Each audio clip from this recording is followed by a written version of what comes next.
Chapter 16. You started the joke? At Hiroshi's command, the hunter-class warrior hound leapt over the wall, its steel jaws opening wide. Within seconds, flames engulfed the burly men attacking the farm. Screams filled the air as 5 human torches appeared, the high-temperature flames capable of melting steel, incinerating everything in their path. In less than 30 seconds, those intruders were erased from existence.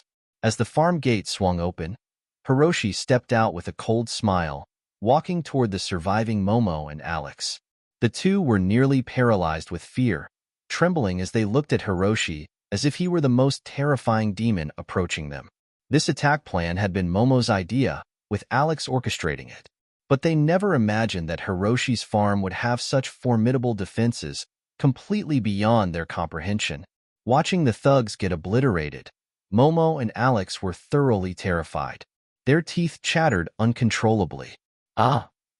Momo finally couldn't contain her fear, screamed, turned, and dove into her car, locking the door and curling up in the seat, trembling like a leaf. Seeing the situation, Alex bolted towards another vehicle, his plump legs struggling to carry him to safety. As long as he could get the engine running, he didn't believe Hiroshi could catch him on foot.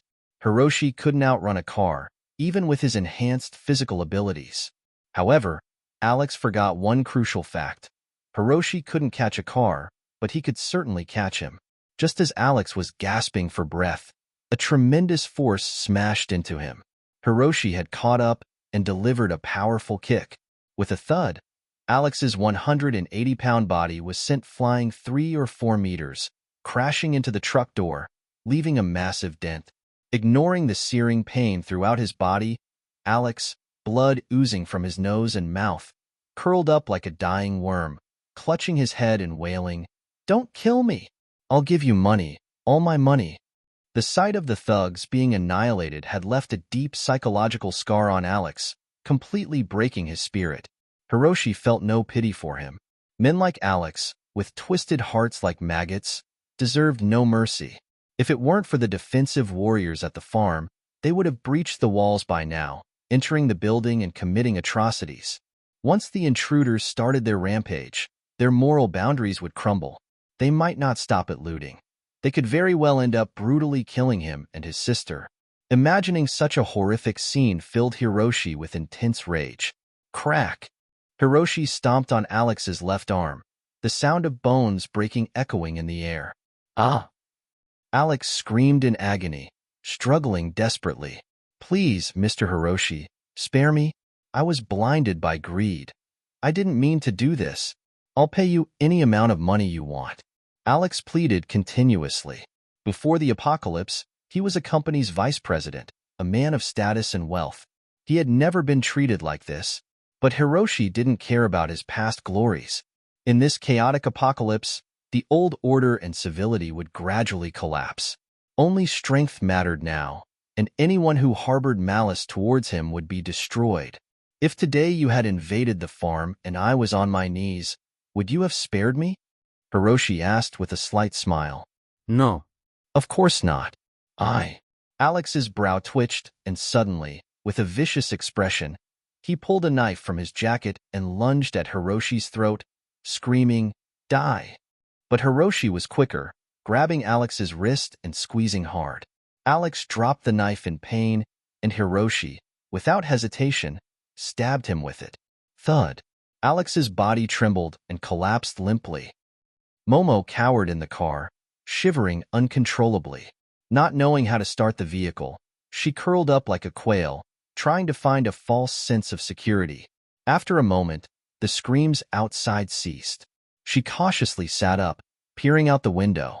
Just then, Hiroshi's face appeared outside the window, a smear of blood on his forehead, staring at her with a cold, expressionless gaze. Their eyes met. Ah! Momo felt her mind go blank, her fear overwhelming her. Her scream pierced the night. Pong, pong, pong. The staring contest didn't last long as Hiroshi began smashing the window with his elbow. The truck's window glass wasn't strong enough. After 3 strikes, it cracked like a spider web. Boom! With a dull sound, the window finally shattered. Hiroshi, with a cold expression, reached in, grabbed Momo by her hair, and dragged her out through the broken window. The broken glass cut Momo's skin, but the physical pain was nothing compared to the terror she felt. Hiroshi, Hiroshi, listen to me, I was forced. Alex made me do it. I'm a victim too. I was wrong. Please, spare me. Momo cried and begged, trying to appeal to their past. Remember how much we loved each other. You said you'd always protect me, love me unconditionally. Right. I can come back to you now. We can start over, okay? Hiroshi, I still love you. Momo's voice trembled with desperation. Hiroshi suddenly smiled, nodding. Not only will I spare you, but I'll also marry you and share everything I have with you. Momo was stunned, overwhelmed by the sudden joy. She stammered, Hiroshi, you're not joking, right? You started the joke, Hiroshi said, spreading his hands. His lips curled into a cold smile as he looked at the woman he once wanted to marry, his eyes showing a hint of cruelty. He hadn't realized how vicious her heart was. She had hidden it well. Hiroshi hadn't seen through her before. Momo, I owe you nothing. In fact, you owe me. Let me tell you, in this life, some mistakes can be made multiple times. Others can only be made once, and once made, they cannot be forgiven, only punished. Hiroshi looked at Momo coldly. Are you ready to face your punishment? Momo's pupils contracted rapidly, her eyes filled with despair. The next day, boss, here's the new missing persons report. At the Southern City's police station, a young officer handed the documents to the chief. Alex, Momo, Ben. The chief recited the names while eating instant noodles, then irritably pushed the list aside. Over 500 people go missing or die every day in Southern City. I haven't slept in days. Just file it away for now. We'll deal with it later. The young officer nodded, glancing at the chief's meal and complaining, instant noodles again? Be glad we have something to eat, the chief sighed, looking out at the gloomy sky. In a month, we might not even have instant noodles. We'll just starve and wait for death?